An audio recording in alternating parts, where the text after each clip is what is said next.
여러분, 제가 4장 읽을 때 어떤 느낌들을 받으셨습니까? 제 성경책은 3장이 앞에 페이지의 마지막이었습니다. 그리고 4장을 읽으려면 한 장을 딱 넘겨서 1절을 딱 읽어야 됩니다. 한 장을 딱 넘겨서 1절을 딱 보자마자 제 눈을 의심했습니다. 왜 갑자기 요나가 열을 벌컥벌컥 내고 이러는지 정말 알다가도 모를 일이 벌어진 일입니다. 왜냐하면 3장에서 어떤 일이 벌어졌습니까? 요나가 죽다 살았잖아요. 요나가 하나님 앞에 너무나 큰 은혜를 받았잖아요. 그래서 하나님 앞에 어떻게 하나님 앞에 다짐했습니까? 하나님, 저 이제부터 하나님 앞에 이렇게 큰 은혜를 받았으니 하나님, 제 평생에 하나님 앞에 감사의 제사를 드리겠나이다 다짐하고 하나님 앞에 다짐해서 하나님께서 두 번째 다시 똑같은 첫 번째 부르는 말씀으로 부르셨을 때 요나가 하나님 앞에 순종하면서 하나님, 제가 여기 있나이다, 이제는 제가 니느웨로 가겠습니다 라고 니느웨로 간 사람 아닙니까? 가서 어떻게 했습니까? 하나님께서 주시는 말씀대로 선포했죠. 40일이 지나면 하나님께서 재앙을 내리시는 부분을 말씀드립니다. 하루 동안 다니면서 40일이 지나면 니느웨가 무너지리라 하나님께서 주시는 말씀을 외치고 다녔습니다. 그러니 어떤 일이 일어납니까? 정말 놀라운 일이 벌어졌지 않습니까? 니느웨가 발칵 뒤집어졌습니다. 회개하고 임금이 나서서 야, 이제는 우리가 악한 일을 하지 말자, 금식하자, 하나님께서 우리를 무너뜨리시면 우리가 어찌 살냐 라고 공포하고, 하나님께서는 그 일을 보시면서 저들이 회개하고 이제 더 이상 악한 길로 가지 않는구나 보시고 하나님께서 재앙을 내리시기로 했던 그 마음을 거두시는 정말 깜짝 놀라운 부흥의 사건이 이 니느웨에서 일어난 것입니다.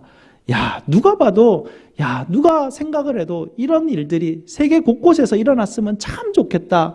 선지자로서 이 일을 보면서 얼마나 흐뭇했을까, 얼마나 하나님 앞에 찬양 드릴 것인가 라는 생각을 가지고 한 장을 딱 넘겼는데, 웬걸요, 요나가 아글아글 쓰면서 하나님 앞에 소리를 지금 지르고 있는 장면이 막 2번이나 나타나는 거예요. 왜 이런가? 왜 요나가 하나님 앞에 이렇게 은혜를 받았는데 왜 처음 도망쳤던 그 요나에게로 퇴행해서 돌아와서 왜 처음 모습과 같이 변한 거 하나도 없이 왜 이렇게 되어버렸을까? 정말 이해할 수 없다라는 마음을 가지고 4장을 쭉 읽어 나가는데, 이해할 수 없다는 마음이 갑자기 이해가 되기 시작하는 거예요. 왜 그럴까요? 제 꼴을 보니까 그래요. 하나님 앞에 은혜를 받았는데도 제 꼴이 딱 이렇게 요나 같은 일들이 왕왕 발생하더라고요. 처음 하나님을 믿었을 때, 정말 미성숙할 때 그런 모습들이 불쑥불쑥 튀어나오는, 정말 모순되는 신앙인들에게, 은혜를 받았던 사람들에게 왜 이런 일이 일어날까 이해할 수 없는 일들이 이 원래 일어나는 일들이구나. 원래 사람들에게, 원래 연약한 죄된 인간의 본성에서 튀어나오는 모습들이 이런 모습이구나. 그래서 하나님 앞에 아무리 은혜를 받고 아무리 하나님 앞에 내가 이제부터는 하나님 앞에 감사의 제사를 드리겠습니다 라고 다짐을 했음에도 불구하고 우리는 여전히 어떤 일을 부딪히게 되면 또 처음 모습대로 돌아가 버리는 그런 현상들을 보게 됩니다. 근데 그걸 까맣게 잃어버리고 4장을 읽으면서 이 요나는 왜 이럴까? 왜 이렇게 하나님의 말씀을 못 알아들을까? 라는 그런 생각을 가지고 읽었지만, 우리가 요나 아닙니까? 못된 나가 어디 가겠습니까? 우리가 그렇게 되어지는 것 같습니다. 마태복음 11장에 보면 우리 예수님께서 시장에서 노는 아이들을 이 세대에 비유해서 주시는 말씀이 있습니다. 시장에서 노는 아이들 중에 한 아이가 자기 방식만을 고집했던 아이가 그렇게 이 놀이를 하려고 했던 그 장면을 보여주시죠. 한 아이가 이렇게 외칩니다. 얘들아, 다 모여봐, 우리 함께 놀자. 내가 지금부터 결혼식 축하를 부를 텐데 너희가 내 장단에 맞추어서 같이 결혼식 놀이하자 라고 피리를 피리리 붑니다. 그런데 아이들이 아무도 춤을 추지 않습니다. 그 아이가 화가 막 나면서 뾰루뚱 돌아지게 맙니다. 이것도 안 되는구나. 아이가 다시 한 번 더, 얘들아, 우리 이번에는 그러면 장례식 놀이를 하자라고 하면서 장송곡을 부릅니다. 그러면 아이들이 땅을 치고 눈물을 흘리면서 그렇게 그 장송곡에 따라서 놀아야 되는 것이 놀이의 법칙인데, 아이들이 아무도 따라오지 않습니다. 아이가 다시 한번 더 화를 내고 뿌려뚱 토라지게 됩니다. 이런 장면들은 우리가 아이들 노는 모든 장소에 가면 다 발견할 수 있습니다. 아이들은 아직까지도 미성숙하기 때문에 자기들을 마음대로 하려고 합니다. 자기들 고집대려고 하죠. 그러다 보니까 서로 부딪히게 되고 서로 화를 내게 되고 서로 소리 지르게 되는 그런 일들이 벌어지게 되는 것이죠. 아이들은 미성숙하고 다른 사람의 마음을 이해하는 그런 훈련들이 아직 되어 있지 않기 때문에 이런 일들이 벌어집니다. 요나가 하나님께서 주신 은혜를 받았음에도 불구하고 처음 모습으로 퇴행해가고 처음 옛 모습으로 그 습관대로 다시 한번 돌아갔던 것은 여전히 이 요나가 하나님의 마음을 잘 알지 못하고 이해하지 못했고 그런 훈련이 아직 되어 있지 않았기 때문에 그렇습니다.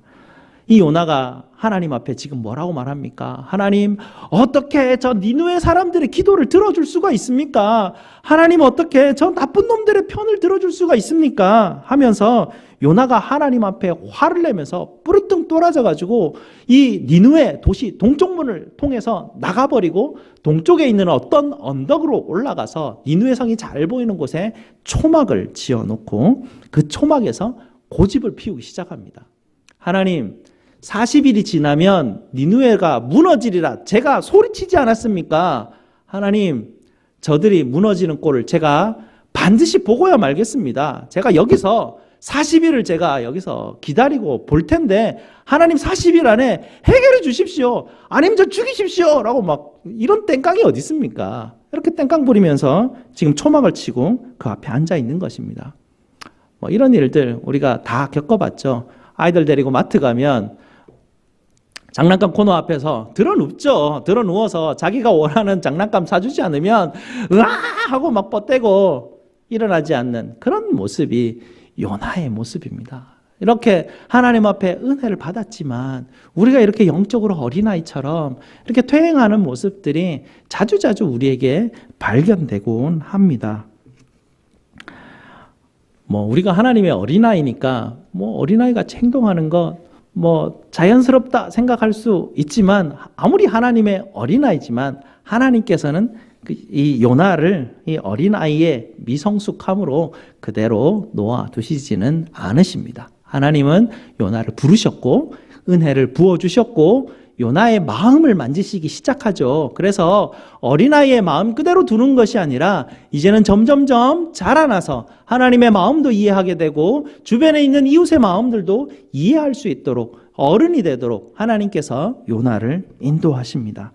하나님은 요나의 마음을 두드리시기 시작하셨죠. 하나님께서 이 초막에 있는 아마 지붕도 제대로 만들지 못하는 그런 초막이었을 거예요. 낮에 햇빛이 쨍쨍 내려지니까 얼마나 머리가 뜨겁겠습니까? 더워서 40일을 견뎌야 되는데 40일 동안 내가 저거 무너지리라라고 그러고 막 외치고 있었는데 후회될 것 같기도 하고 그래도 막 고집을 피우는 그가 하나님께서 불쌍하셨는지 그에게 박넝쿨이라는 잎이 넓은 식물이 급히 자라가게 그렇게 만들어 주셨습니다. 뜨거운 태양의 그늘을 막아주는 이 박넝쿨을 보면서 이 요나의 마음이 완전히 녹아졌습니다. 사르르 다 녹아졌어요. 화내는 마음이 하나도 없고요. 박넝쿨을 보면서 너무나 기뻐했다고 합니다. 오늘 9절, 10절 말씀해 보면 박넝쿨을 너무 사랑하기까지 했다고 해요. 그런데 정말 이 요나에게 필요한 것이 오지 않았습니까? 하나님께서 정말 나에게 이런 필요한 것을 주신 것 보니까 하나님이 곧 저 니느웨도 무너뜨리시겠구나. 시원한 데 앉아서 하나님이 저 니느웨를 무너뜨리는 모습을 내가 보리라 라는 마음에 막 얼마나 좋았겠습니까? 여러분 기억나십니까? 요나가 처음 원했던 것이 무엇이었습니까?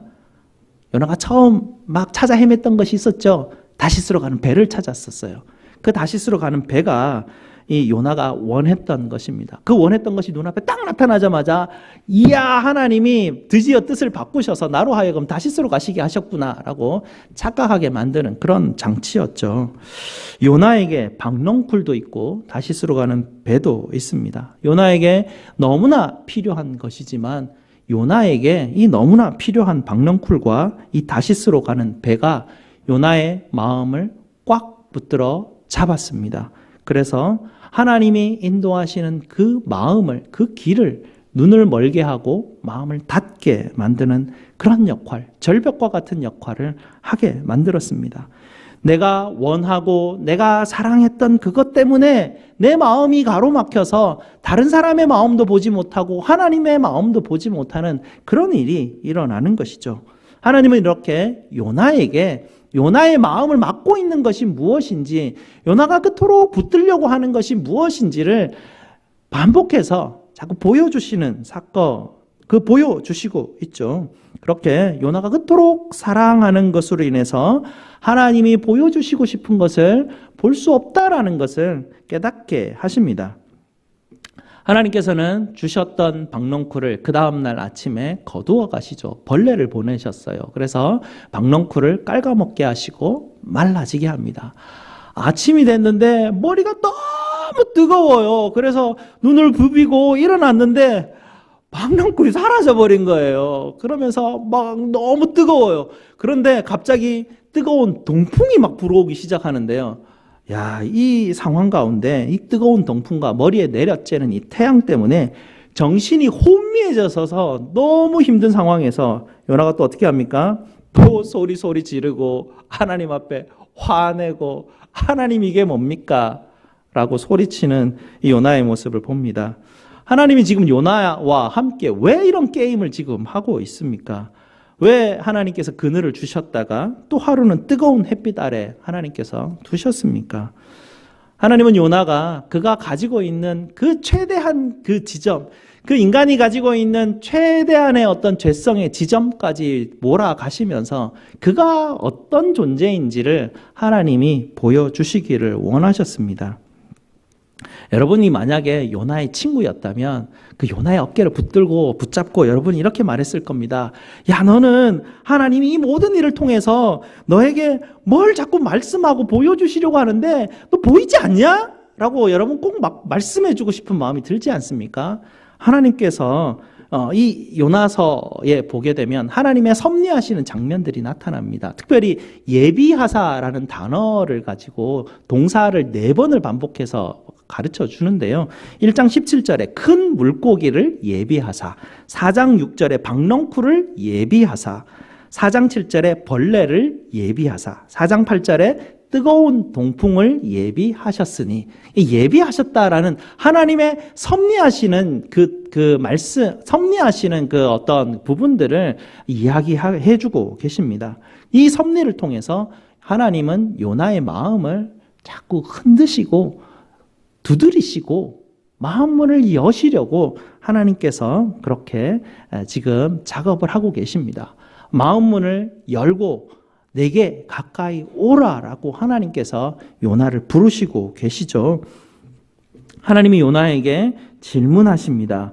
8, 9절이죠. 하나님이 요나에게 네가 박넝쿨로 말미암아 성내는 것이 어찌 옳으냐라고 질문할 때 요나가 뭐랍니까? 당돌하게 내가 성내어 죽기까지도 옳습니다 하고 막 하나님 앞에 어떻게 이렇게 말을 하는지 모르겠어요. 아마 성경에 나타나는 그 하나님 앞에 대적하는 모습 중에 가장 최고의 모습이지 않을까라고 그렇게 생각을 하게 됩니다. 절대로 내가 필요한 것, 내가 원하는 것, 하나님 절대로 나는 내려놓을 수가 없습니다 라고 하는 그런 마음이죠.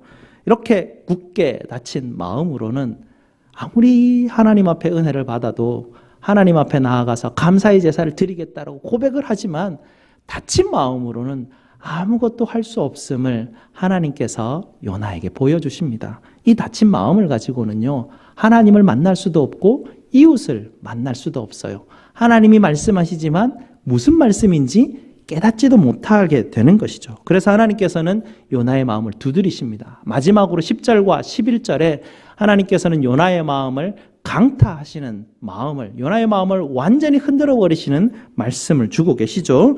네가 수고도 아니하였고 재배도 아니하였고 하룻밤에 났다가 하룻밤에 말라버린 이 박넝쿨도 아꼈거든 하물며 이 큰 성읍 니느웨에는 좌우를 분별하지 못하는 12만 명이나 되는 그런 사람과 가축도 많이 있는데 내가 어찌 이것을 아끼지 않겠느냐라고 그렇게 주님이 말씀하십니다. 하나님께서 요나에게 특별히 아낀다라는 요 동사를 사용하고 계셔요. 네가 아끼는 그것, 여러분 아낀다라고 할 때 그 아끼는 것이 어떤 것인가 한번 생각을 해보시기 바랍니다. 여러분이 아꼈던 것이 갑자기 사라졌을 때 여러분 마음이 어떤 느낌이 옵니까? 가슴이 찢어진다라는 느낌 아시죠? 가슴이 찢어지고 억울하고 원망스럽고 분노가 일어나고 내가 무언가 애착을 하고 내가 무언가를 아끼고 무언가를 사랑했을 때 그런 감정들이 일어나는 것이에요. 그런 감정이 너 안에 있느냐? 내 안에도 있다라는 얘기를 지금 하나님이 하시는 것입니다.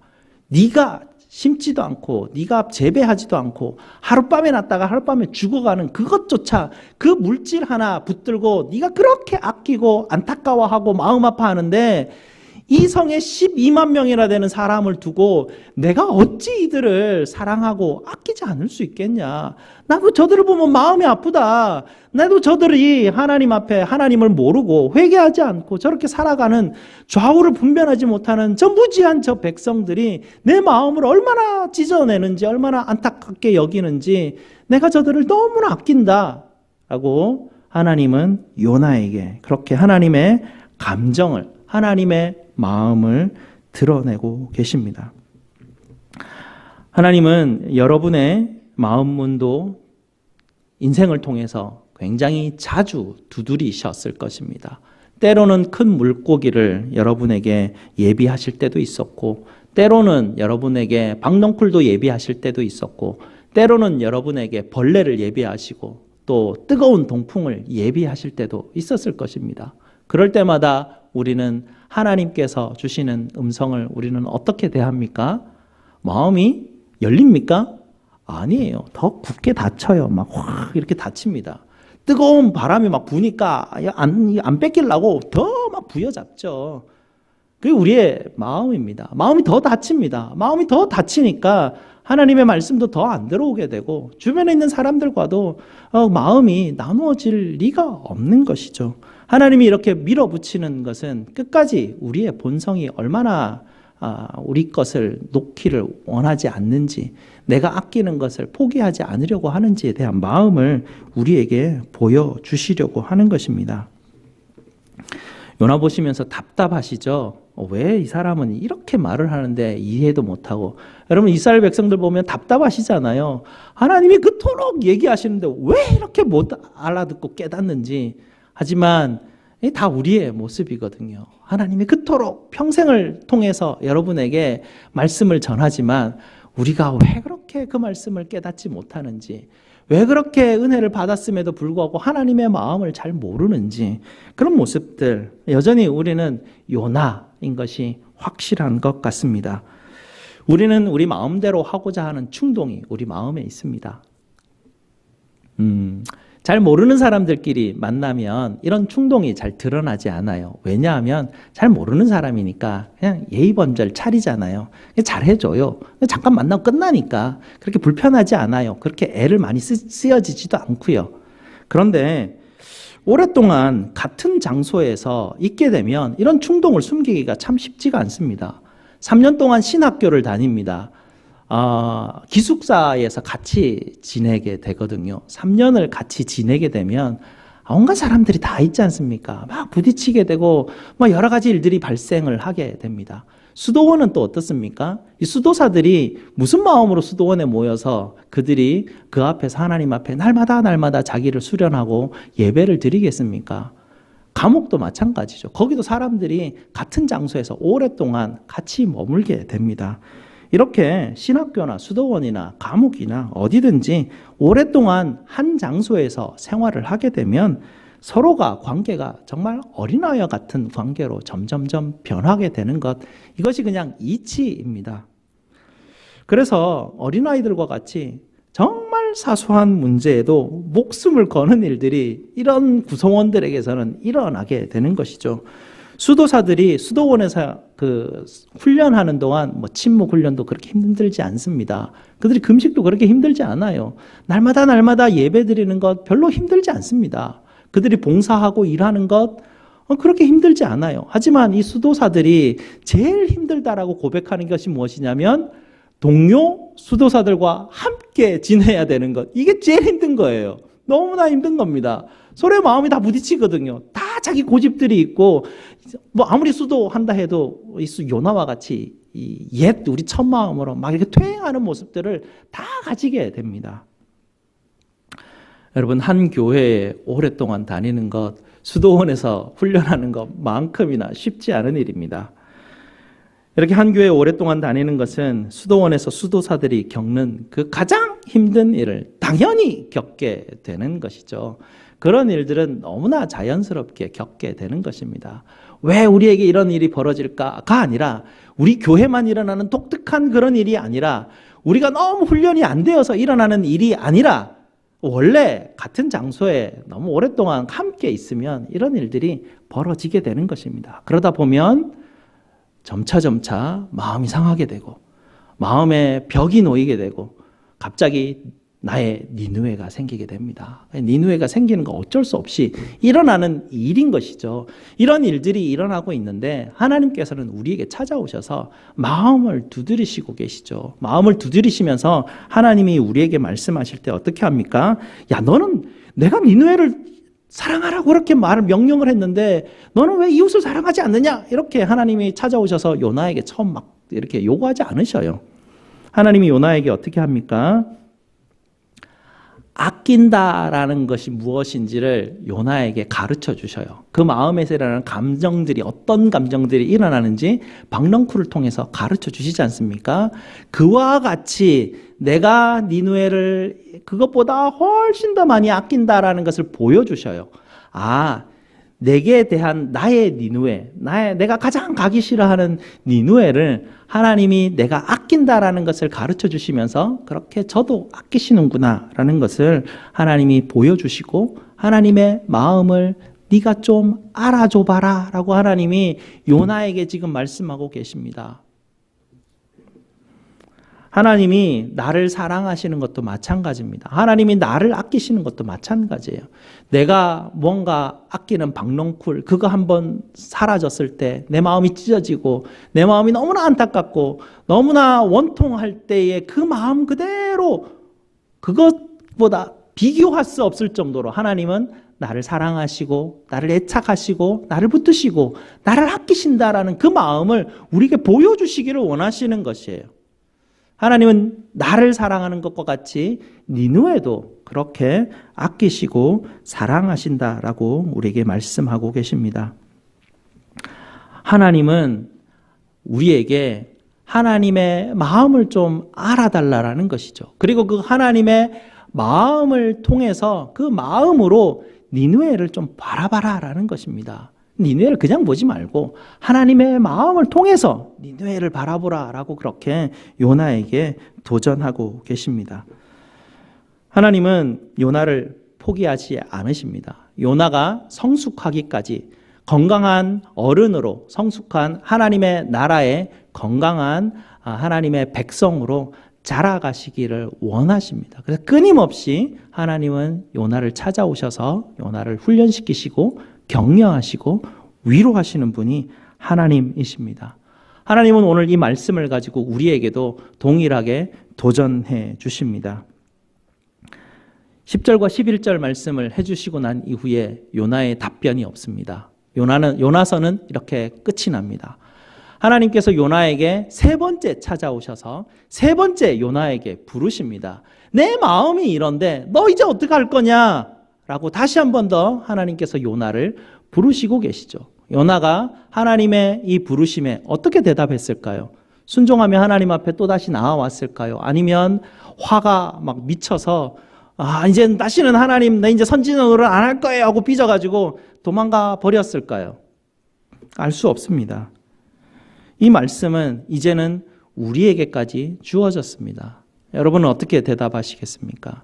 여러분이 아끼는 것, 여러분이 소중히 여기는 것, 그거에 대한 마음들을 한번 가만히 살펴보시기 바랍니다. 그 마음 그대로 비교할 수 없을 정도로 하나님은 그 아끼는 마음으로 여러분과 저를 사랑하시고 여러분이 별로 좋아하지 않는 니누에도 하나님은 동일한 마음으로 그를 아끼시고 사랑하십니다. 여러분, 니누에를 여러분 곁에 주신 것은 하나님께서 여러분을 사랑하시는 온도계를 옆에 두신 것과 마찬가지입니다. 그래서 여러분께서 하나님이 왜 저 니누에를 내 곁에 두셔서 내 인생이 왜 이렇게 힘들고 꼬이게 만드는가, 그렇게 생각하지 마시고, 이게 하나님의 섭리구나. 하나님이 때때로 나에게 박넝쿨도 예비하시고 벌레도 예비하시고 이 모든 것을 통해서 하나님의 너무나 엄청난 풍요로운 그 사랑을 하나님이 깨닫게 하시고 훈련시키시기를 원하시는구나. 이것을 깨달으라고 이 말씀으로 오늘 우리에게 도전해 주고 계십니다. 니누에를 여러분 곁에 두신 그 하나님의 크신 섭리를 깨달으시고 하나님의 사랑과 은혜를 풍성히 누리시는 저와 여러분 되시기를 주님의 이름으로 축복드립니다. 기도하시겠습니다.